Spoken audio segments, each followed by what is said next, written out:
Yes, so welcome to today's webinar with Robert Rich from Unite Wealth. We're going through some really interesting details about just financial planning and financial well-being, especially, within the scope of having a family member or having a disability yourself. I'd like to really quickly just begin by acknowledging the traditional owners of the land on which we are meeting today and pay my respects to elders past, present and emerging. I'm on Wadawurrung country myself. And sorry, I'll just pop along. Great, so I might just, let me see. Cool. Okay, so if everyone can stay on mute while we're presenting today, just because otherwise we get a lot of feedback. We are recording the session as well, so if you do have to jump off, it will be on our YouTube channel later, probably tomorrow. If you have any questions, just pop them in the chat and we'll try to address them all after Robert does his presentation. So we'll try and answer as many questions as we possibly can. So I think what else? If you're not familiar with CPSN, we are a fairly small not-for-profit primarily based out of Victoria, though we're starting to operate in South Australia and New South Wales too in the coming year. And we provide NDIS funded, but also free member kind of services for our members. So we've been around since 1995, so doing this since before the NDIS, so we've got a little bit of experience. And if you want to know more about us, please just feel free to just pop your name down in the chat and I can follow up with you after this. Anyway, I will quickly pass over to Robert, who is a director and financial advisor at Unite Wealth. And he's been advising families around Australia since 2016 and has a special interest in supporting families that have been impacted by cerebral palsy, as he's seen the effects firsthand with his niece. He's won several awards for his advice and lives in Melbourne. Robert, over to you. All right. Well, good morning, and thanks so much for having me today. It's great to kick off my first of the CPSN presentations, and hopefully there'll be lots more in the future. So thanks again for having me today, and hopefully we're able to bring you some value. Just covering a few topics and things that, of course, we didn't learn in school about the financial system and the way it operates. So this is my job, of course, is to help families around Australia across all different facets of their financial situation. So looking forward to running through some ideas with you today. Let's get the party started. All right, so first slide, and we always have to do this in financial advice terms, is of course today is just general information and shouldn't be construed as financial advice. So please make sure that if you see any topics or anything that's of interest to you here today, to do your own research or get your advice before implementing any of the strategies or ideas that you see here today. Okay, so today's agenda, team.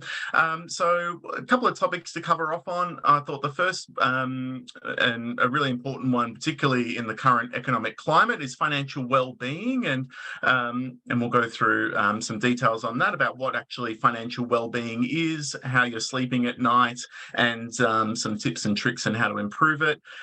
We'll cover off on parts of the disability support pension, how that operates, how it functions, and how you might be able to utilize it in your own circumstances. We'll touch on special disability trusts. So these are a bit of a complex financial structure that you may have heard of previously, but can provide some really significant financial benefits to families that can utilize these to support a family member with a disability, and some top tips to round out the session. Okay, good. All right, well, let's start with financial well-being.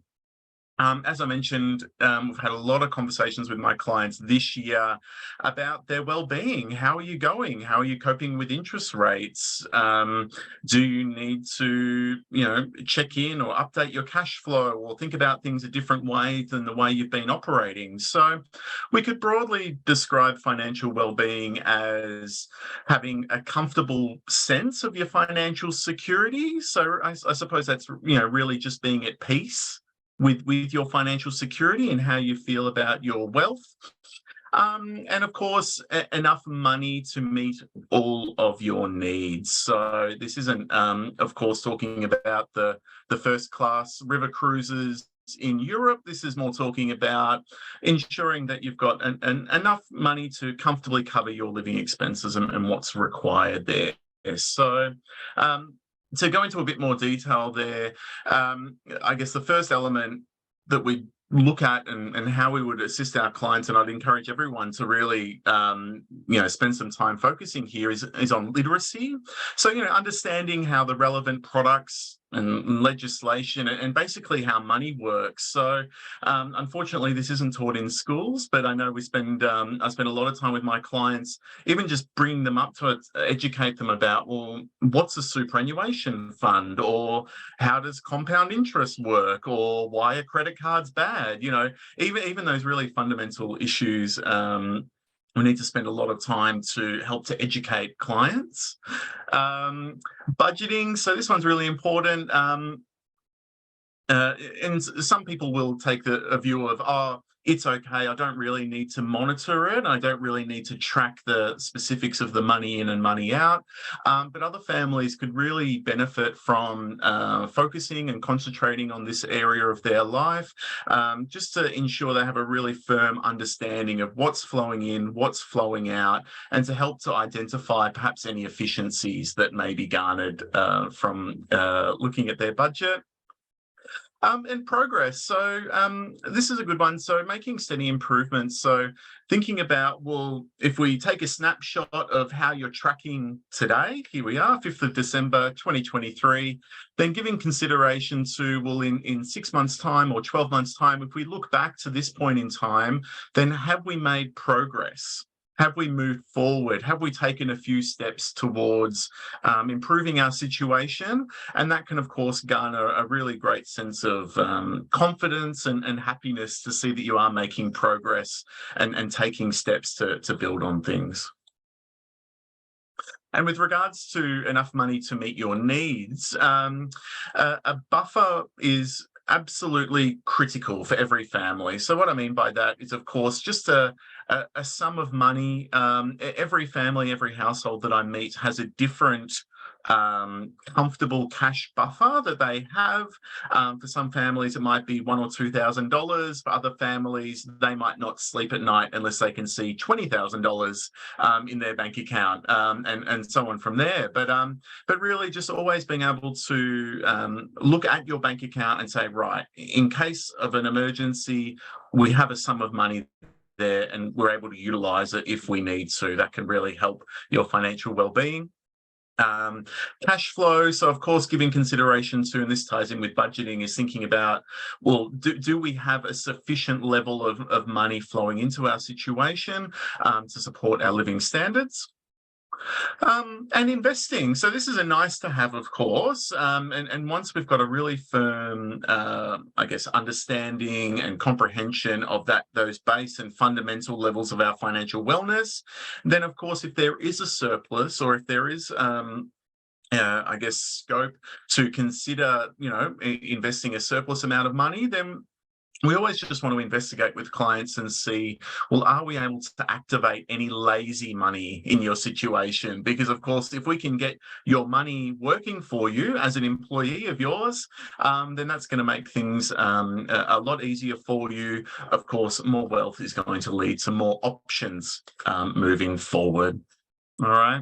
And just lastly on financial well-being, so I've popped a link to this in the slides. I think we're sharing after the meeting, but there's a great website here set up by ANZ just to get your financial well-being score. So in case you if you're losing sleep at night, or you have stresses about your money, or thinking about, well, I feel like I could be improving, or I wonder what my score is, this is a really quick and easy quiz that you can just take, some multiple choice questions, and it will give you some really good tips and information around if there are areas that you are deficient, then how to improve that, and ways to kind of help your financial well-being. So highly recommended to check that out. Okay. All right, so now moving on to the disability support pension, some of you in the room may already be utilising this service or familiar with it. So, of course, this is set up here by the government, of course, to provide financial assistance for people that have a physical, intellectual, or psychiatric condition that's likely to persist for more than 2 years and stops people from working. So, and today we'll kind of cover off on a few main kind of elements of it, and I'll certainly I've got a link there to I guess where you can find more information on this and explore more and just make sure that you're I guess getting the most out of this support from the government, because if that support's there, then of course for all my clients and for people around Australia, the support is there for a reason, right? So we want to make sure that if you're able to actually apply for it, then you can make the most of it. So we'll look at who can get it, how people are assessed, how much you receive, and how it's kind of managed on an ongoing basis. All right, so who can get it first? So there's a bit of an assessment done. Basically, the government will assess you based on medical rules and non-medical rules. So for the medical rules, obviously, there's some medical testing, some diagnoses, some medical reports and things like that they'll need to assess to see if the person qualifies, and then some general medical rules as well, like is it going to be a long-term, where do they rank on the impairment rating and so on and so forth. So of course we have to cover off on those medical rules to be eligible. And then there's non-medical rules as well. So depending on the age, so you can see there from age 15 and 9 months, all the way through to pension age. So at the moment is age 67. This may, of course, change over time, or will very likely change. And there's actually a bit of information in there about if you're on a disability support pension and then how you transition or move across to the age pension when that time comes. There's also rules about residence. So you're obviously not entitled to claim a disability support pension and then go live in Hawaii. The government doesn't like that, of course, even though that might sound nice. And then of course there's income tests and assets tests. So it's means tested, of course. Government wants to ensure that you're not already financially sound before they provide that support to you. So that information's there. How you're assessed. So effectively a Services Australia officer will assess the application based on the evidence provided. If you're unsuccessful, they will contact you to discuss your options and to, perhaps consider alternative methods of support, or perhaps why you've been unsuccessful in your claims. So of course, some things can't be changed, but at least you'll have that information there and that knowledge, and they'll send you a letter, of course, but if unsuccessful, they will give you a call and kind of talk you through what's happened there. And also that you may like to have an advocate or someone, that could support you through your application. So the government does provide a list of, advocacy options or people that can assist you to make your applications and to apply for the pension there. So definitely reach out to them if you don't feel comfortable going through the application yourself. There are, of course, helpful people that will hold your hand. All right, so the DSP itself, so thinking about, well, how much money would be payable, and this is assuming I guess a full payment, if you like. So there is a sliding scale where if your assets and incomes are below a certain level, then you'd be entitled to the full pension. But then there would be a grading scale where you may be eligible for a part pension up to a certain level, depending on your financial situation, all the way up to where the bucket is full. Perhaps if you completely fail the assets test or the income test, then you would not be eligible for any disability support pension based on your income and assets. So we can see here, so fortnightly payments, and this is at 1st of December. So for a single, up to about 1,003 per fortnight. For a couple, so each member of a couple, $756, or if both members of a couple are able to apply, it could be $1,511 per fortnight. We can see here there are different rates that do apply if you're under 21 or don't have dependents, and so there are different rules and different payment rates depending on your age and dependents and so on and so forth. And there's also, you may also be entitled to additional these payments here. So you can see there's a pension supplement, which you may be entitled to, an energy supplement, or even a pharmaceutical allowance. So if you are going through this process, make sure that you've ticked off those boxes. And if you are entitled to them, then make sure you put your hand up and receive those payments as well. Okay. So how to manage ongoing. So to think about, well, if you are receiving the pension, then what obligations do you have on an ongoing basis to maintain these payments coming through? So you can see here, you may have participation requirements if you're under 35 to help you prepare for and find work. So it's a bit of a process they go through. If you're able to potentially, work in any environment, then they will get around you and assess you, and you may have to either do training or perhaps apply for jobs or whatever the case may be to be eligible for the pension.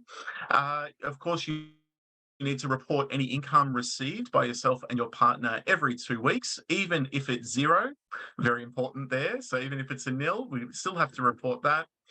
And you must let Services Australia know if your circumstances change. So, this might include obviously your health, if it gets better or gets worse, your wealth. So if you inherited $1 million from a long lost auntie in the UK you never knew you had, then of course we need to tell Centrelink about that. Or of course, if you leave Australia to live in another country. So definitely need to keep them up to date in case your pension levels would need adjusting. Okay, good. So on to special disability trusts. So some of you may have heard of these before, or you may have heard of a family trust, perhaps, in this type of structure.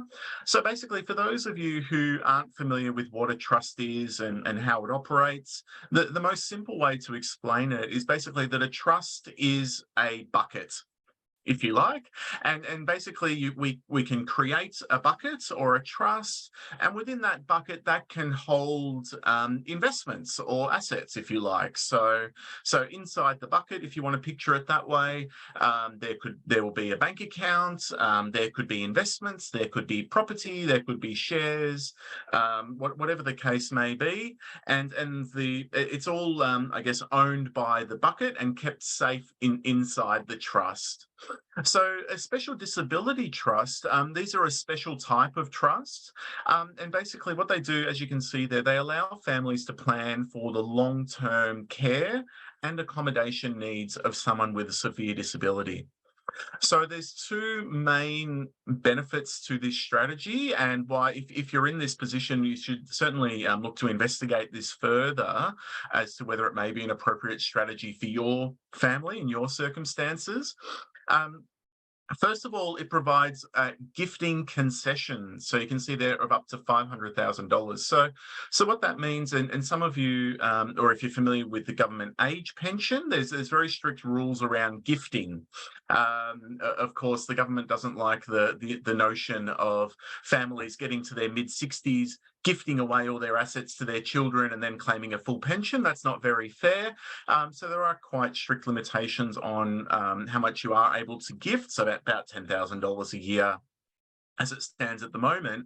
But you can see here there's a gifting concession up to $500,000 for eligible family members. So you may be able to transfer, if your situation permits, of course, a lump sum into a special disability trust for this purpose, and then it would be effectively disregarded from that gifting perspective.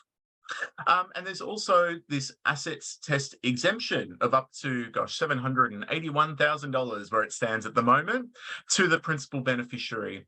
And so that's relating back to concepts like the disability support pension. You may recall we were speaking about there's an income test and an assets test. So the great news is by having that wealth inside a special disability trust, that up to $781,000 worth of assets can be inside that bucket, and it's effectively exempt from the assets test. So you can see there it can be really, really beneficial to help to provide that support. So we'll go through the three kind of stages, if you like. So if you are interested in this strategy, the first stage is, of course, preparation work and thinking about, well, how do we get our ducks in a row? How can we investigate this further? What happens when the SDT is established? And ongoing management and support.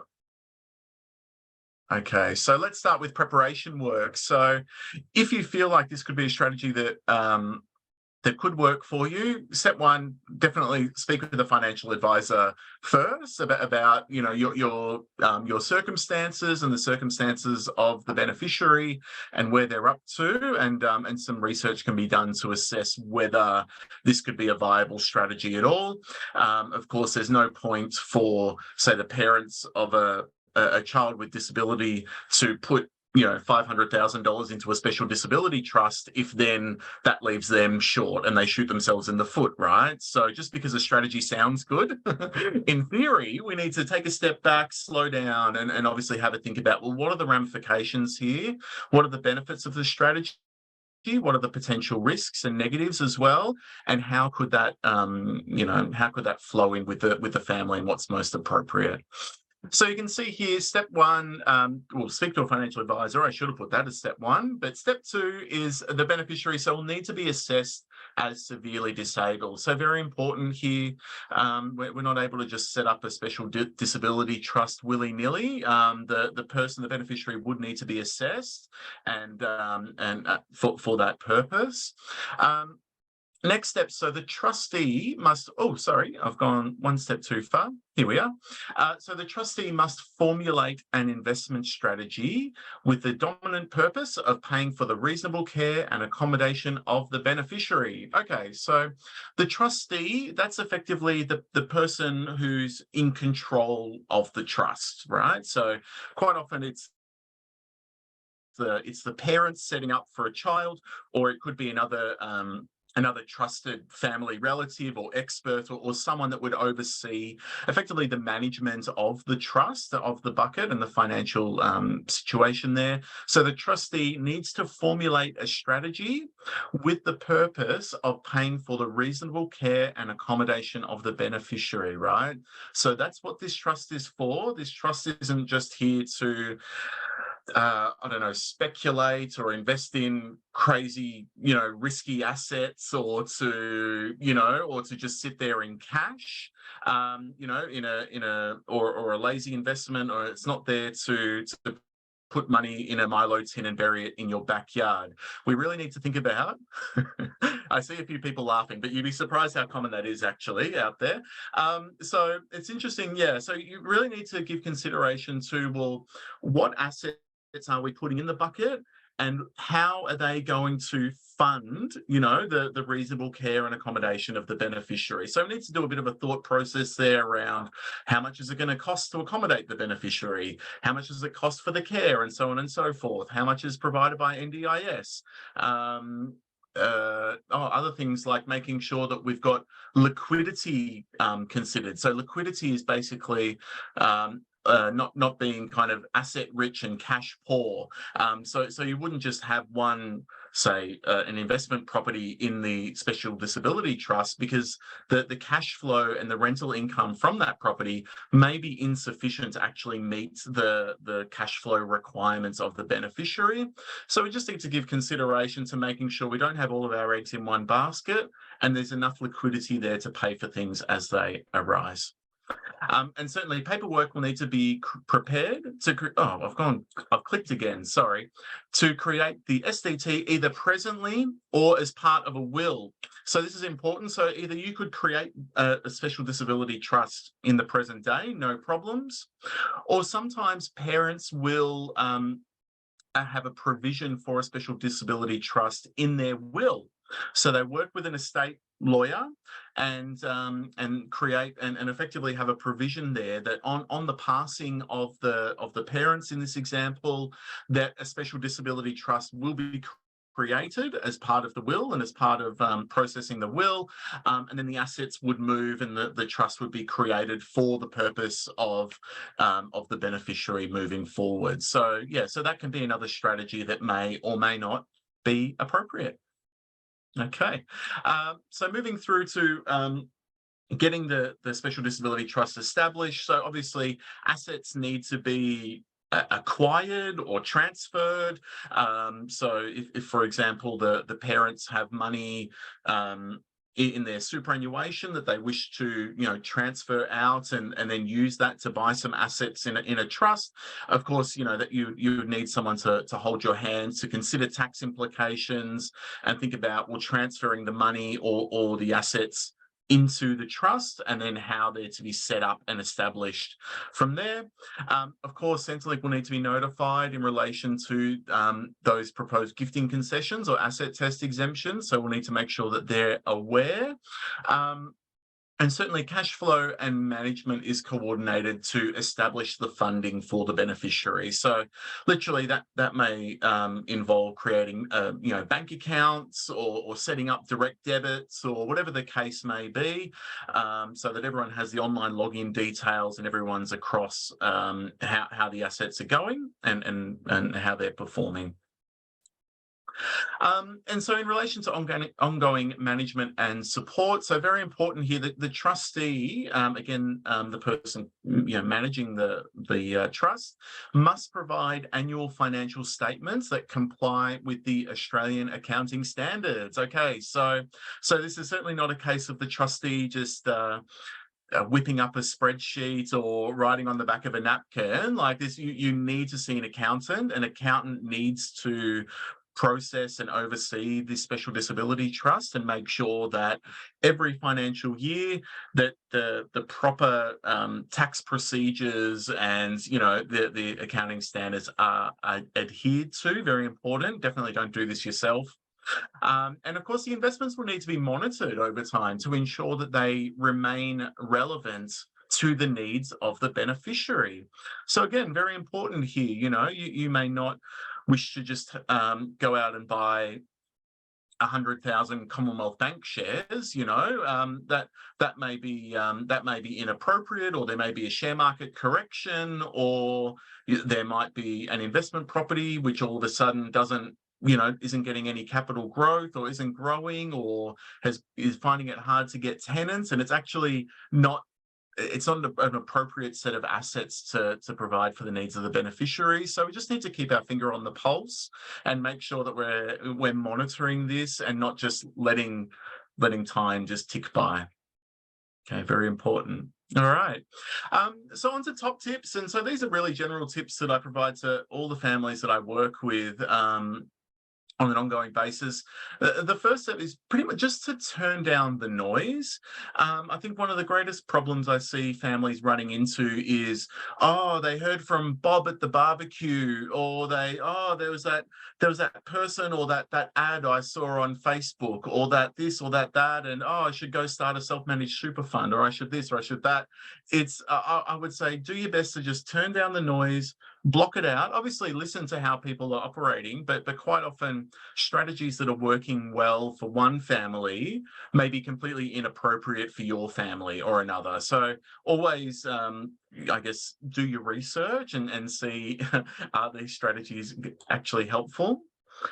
Sticking to a long-term strategy, I'd say, is really important too. So, as you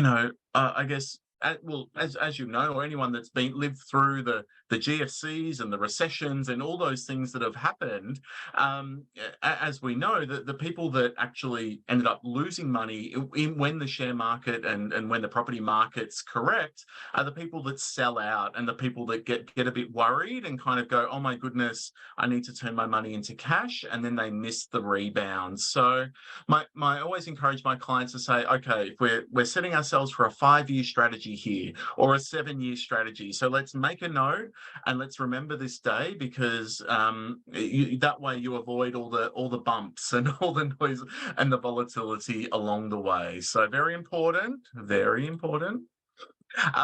So small changes in behavior can have significant effects. So this one's really important, particularly with regards to cash flow. So families I meet, even just by cancelling that Netflix subscription that they never use, or by buying the supermarket brand's Glad wrap instead of the expensive Glad wrap, little micro 1% improvements like this can grow and compound and build and build and build over time.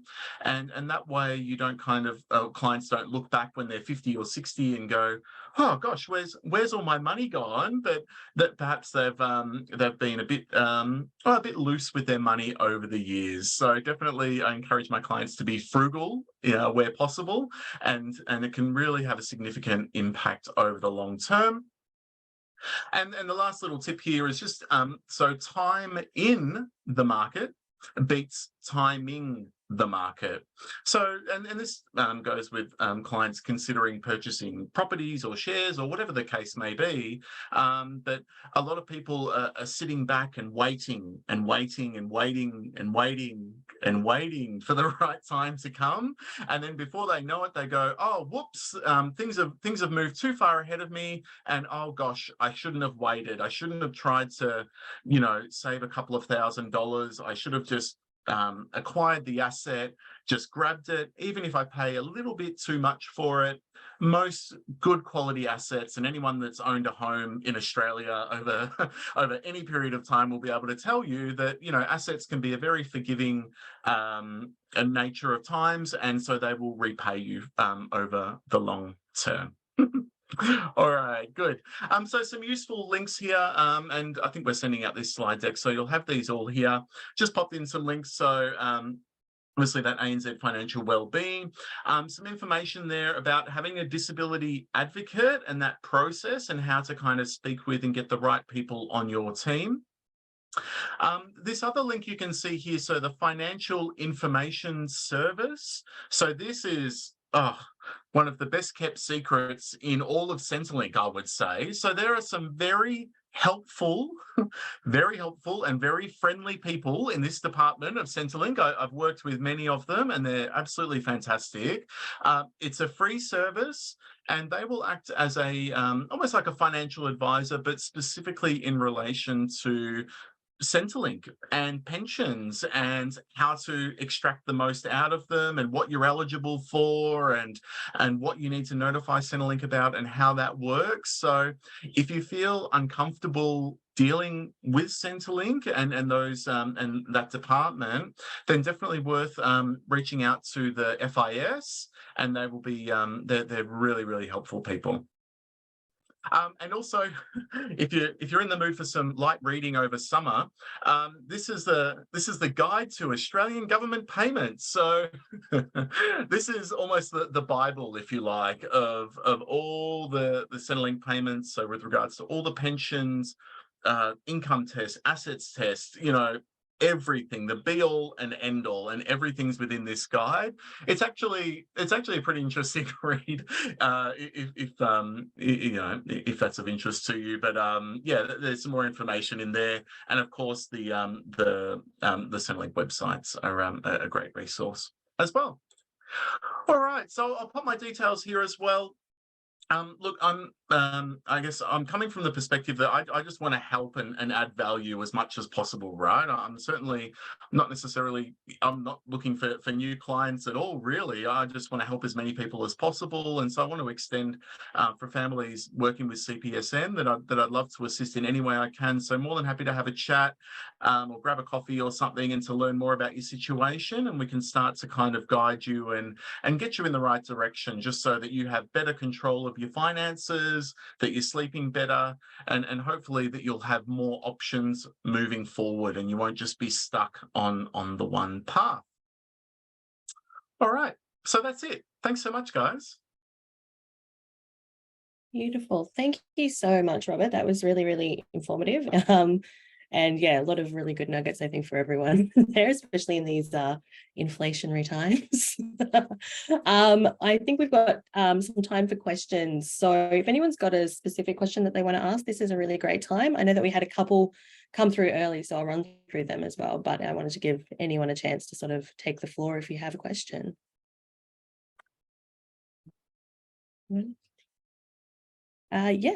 Jane. Thank you, Robert. Thank you so much. That was a really clear presentation and really, really helpful. Thank you very much. My son's 38, and many years ago I set up a family trust with the advice of Alan Swan, who used to, do you know him? He used to do a lot of advising with respect to people with disability,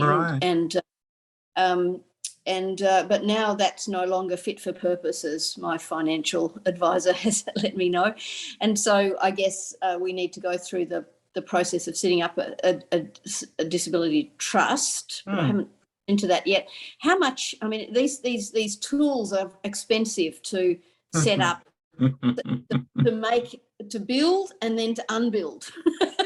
Yeah, they can be, and you're right. You touched on an important point there, where complexity just for the sake of complexity isn't always the best path to move forward, right? We need to, weigh up the upfront costs, the ongoing costs, and so on and so forth, and the impact there. How much tax is being saved, how much additional pension are you able to receive, so on and so forth. So your financial advisor, I'm sure, will be able to whip up a great little spreadsheet to kind of start to crunch the details and the specifics of your situation. How much it would cost? Oh gosh, it will depend. I would imagine it may be $1,000 or $2,000 from an accountant to establish it and get things set up. There may be more cost-effective ways to do it online, but with these things, yeah, my goodness, you'd be surprised how many families I still meet, and they get the will kit from the post office, and they have all these complexities, and they're like, oh gosh. So I think when it comes to issues like this, certainly just paying for the advice, getting it right, getting things set up properly is very much well worth the investment. But I would envisage, I would be shocked if it was more than $1,000 or $2,000 to kind of get it all set up. Yeah, from that perspective. Thank you very much. No problems. Great. Thank you, Jane. That was a great question. Is there anyone else who's got a question who's on screen right now? Otherwise, we'll run through some of the ones that we got emailed through. Oh, sorry, I think Colleen, you might be talking, but you're muted.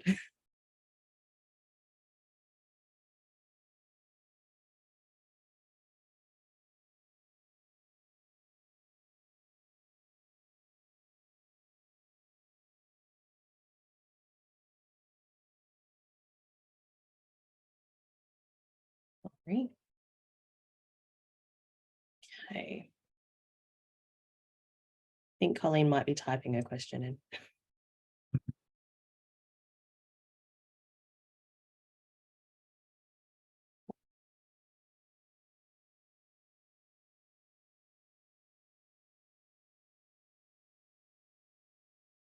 Oh, okay. So did you see that, Robert, in the chat at all? Yeah. Okay. Yeah, from Colleen. Yeah, thanks for your question, Colleen. Yeah, you're right.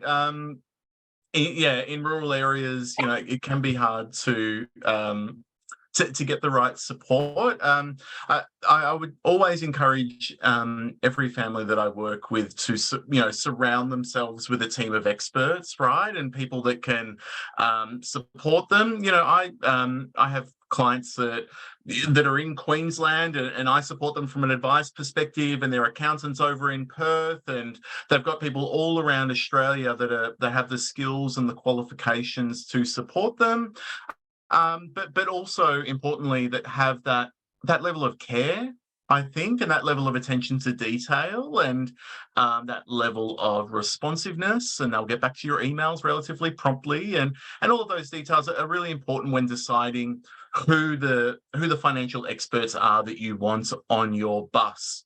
So I would say that if you can't find anyone within the region where you're living, to spread your wings a little further, perhaps, and particularly in this day and age of having video calls and things like this, it's actually quite easy to have meetings with people interstate and to get a sense of the services they offer and how they can add value for you. So, a quick question then: can a participant put their own money into the trust, or does it have to be somebody putting money in on their behalf? So somebody who you're trying to keep the maximum pension yes. and looking at your assets, can you put your own money into the trust?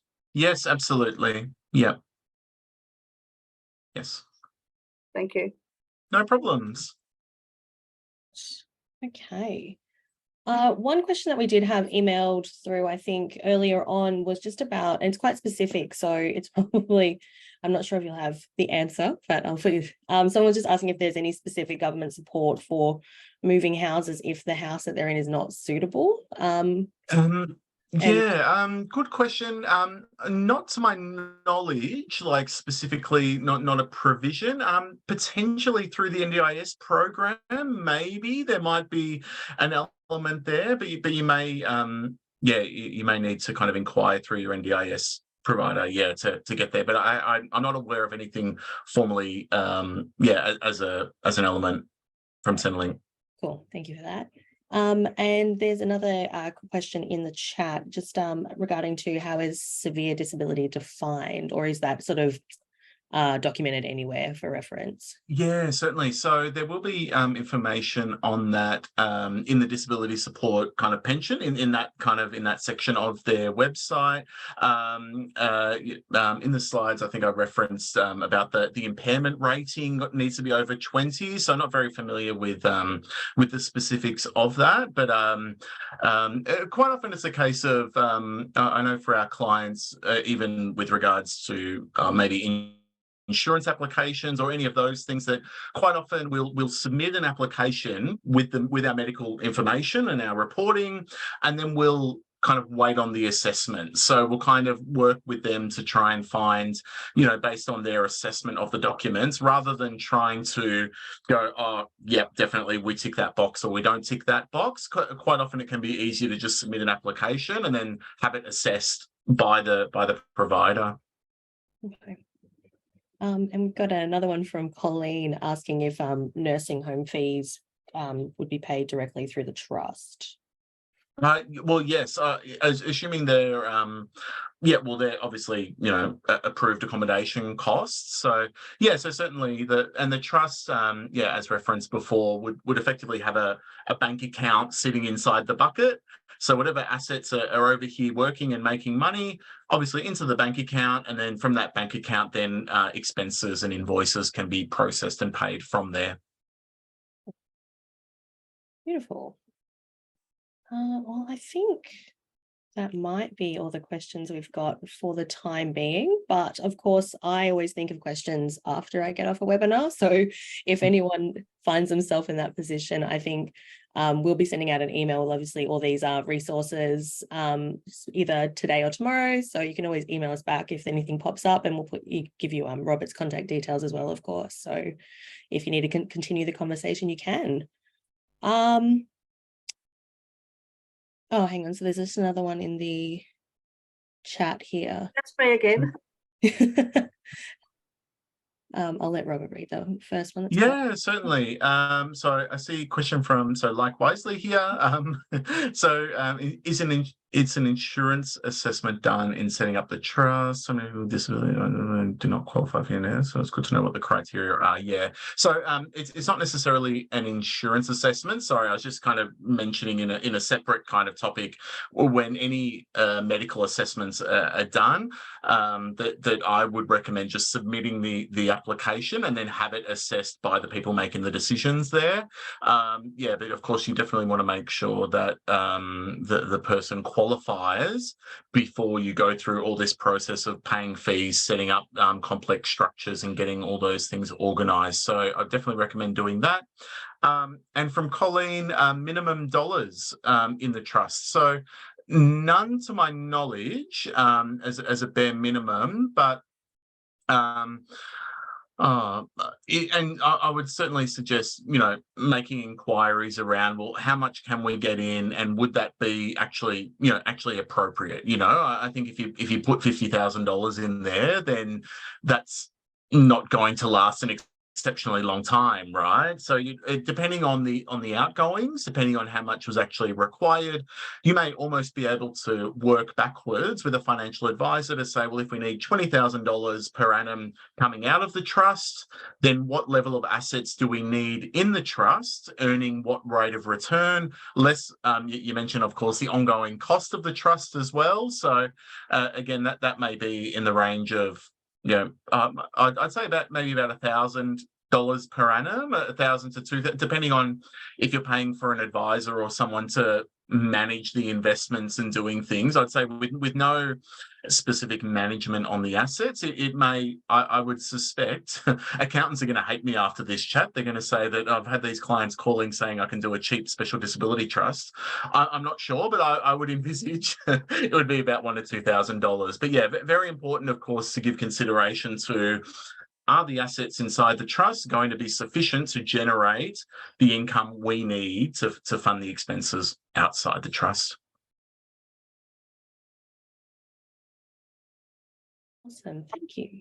Sorry, I was just going to say, I presume that interest is paid on the money that's in the trust. Certainly, yeah. So to whatever extent, so any assets you could have in there, you could have a property, you could have shares, you could have money in a term deposit, or just a high interest savings account, at the moment. So it's great to see at the moment that even the risk-free rate of return, as we call it, so how hard you can get your money working by taking zero risk, it's over 5% at the moment, term deposits and online savings accounts. So even just that, by taking zero risk, there's a pretty significant level of interest or income able to be derived. Up the combination of how much have we got in cash, how much have we got in term deposits, how much have we got in shares, property, any other asset class, that's of course, will be dependent on the circumstances. So is that similar to how it would be set up in your superannuation fund? Kind of, yeah. You choose the way you go. You want it in safe investments, or you want it in, a minimum, a medium level of risk. Yeah. So any good financial advisor working with you to help to establish and to kind of set this up with you would certainly be taking into account your appetite for risk, how you feel about money, and seeing if you like to go on scary roller coasters or perhaps just the Ferris wheel, and that's okay too. And then they would be able to advise, as you saw there, one of the points was about an investment strategy and thinking about, okay, what are the assets inside the bucket here, and what role do they play? How much income are they able to derive? How much risk are they taking? And is everything in alignment? So yeah, a little bit similar to the way that you would consider risk, if you had an industry super fund or something, for example, and you chose the conservative option or the balanced option or the aggressive option. So a good advisor will be able to help you to make sure that the assets inside the bucket are in line with that level of risk, so that, again, to do with your financial well-being, that you're able to sleep at night. So I'm sorry, I'm a bit confused on it all. Are they managing that? Like, at the moment, okay, so I manage my brother's bank account, his investments. I manage that. I look at it. So who's managing the money that's in the trust? The trustee. So it'd probably be you in this case, Colleen. Yeah. So you would be. How much work is it? I want less work, not more work.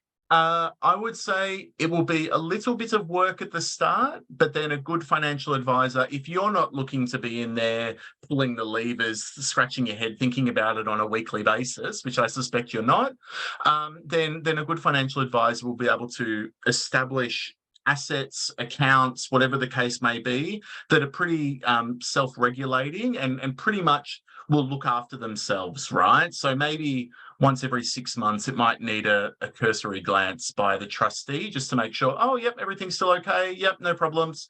Carry on. And then, of course, once a year at tax time, working with an accountant to process the returns of the trust, the tax returns and so on.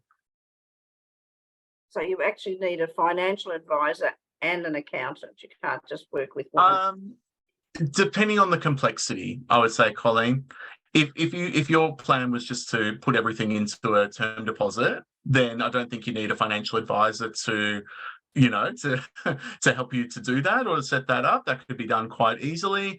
But depending on the amount of wealth that you're looking to put in the bucket, depending on all the moving parts, if there's a lot of complexity, then it may be worth having a coffee with a financial advisor to discuss, okay, how much are your fees and what's your role in this? How could you add value for me here? How could you make this an easier process for me?